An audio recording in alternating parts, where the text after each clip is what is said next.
Hi Vikrant. Hi Pallavi ಅವರೇ.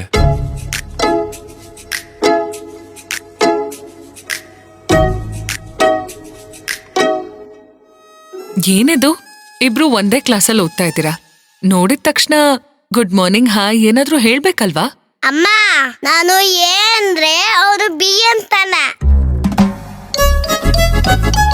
ಅಮ್ಮ, ನಾನು ಆ ಹೇಳಿದ್ರೆ ಅವನು ಬಾ ಹೇಳ್ತಾನೆ. ಅದಕ್ಕೆ ನನ್ ಮಾತಾಡಲ್ಲ. ಇಲ್ಲ ಅಮ್ಮ, ತಪ್ಪು ತಿಳ್ತಿದ್ದಾಳೆ. ನಾನು ಆ ಥರ ಅಲ್ಲ. ಆಯ್ ಅಂದ್ರೆ ಆಯ್ ಹೇಳ್ತೇನೆ, ಬಾಯ್ ಅನ್ನಲ್ಲ ಅನ್ನೋ ಅಮ್ಮ. ಯಾರು ನಮ್ಮ ಅಂತದ್ಯ ನೀನು? ನಮ್ಮಮ್ಮ ನನಗ್ ಮಾತ್ರ ಅಮ್ಮ, ನಿನ್ಗಲ್ಲ. ಅನು, ಇದು ಸ್ವಲ್ಪ ಜಾಸ್ತಿ ಆಯ್ತು. ಇಷ್ಟೊಂದು ರೂಢಾಗಿರ್ಬಾರ್ದು. ಈ ತರ ಇದ್ರೆ ಯಾರು ನಿನ್ ಜೊತೆ ಮಾತಾಡಲ್ಲ. ಇಟ್ಸ್ ಓಕೆ ಮೇಡಮ್, ಮಕ್ಕಳು ಹೀಗೆ ಅಲ್ವಾ, ಅವ್ರ ಪಾಡಿಗೆ ಅವ್ರನ್ನ ಬಿಟ್ರೆ ಸರಿ ಹೋಗ್ತಾರೆ.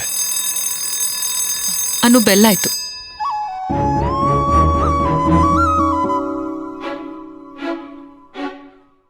ನಮ್ಮನು ಸ್ವಲ್ಪ ಹಠಮಾರಿನೇ. ಇತ್ತೀಚೆಗಂತೂ ಹಠ ಜಾಸ್ತಿನೇ ಆಗಿದೆ. ನಿಮ್ ತೇಜು ಹಾಗೆ ಸಾಫ್ಟ್ ಅಲ್ಲ. ಮಕ್ಳ ಗಲಾಟೆ ಸಹಜ, ನಾವು ಸ್ವಲ್ಪ ಮೆಚ್ಯೂರ್ಡ್ ಆಗಿ ಹ್ಯಾಂಡಲ್ ಮಾಡಬೇಕು ಅಷ್ಟೇ. ನಮ್ಮ ಮಕ್ಳ ವಿಷಯದಲ್ಲಿ ನಾವಿಬ್ರು ಎಷ್ಟು ಹುಷಾರಾಗಿದ್ರು ಸಾಲ್ದು. ಅಂದ್ರೆ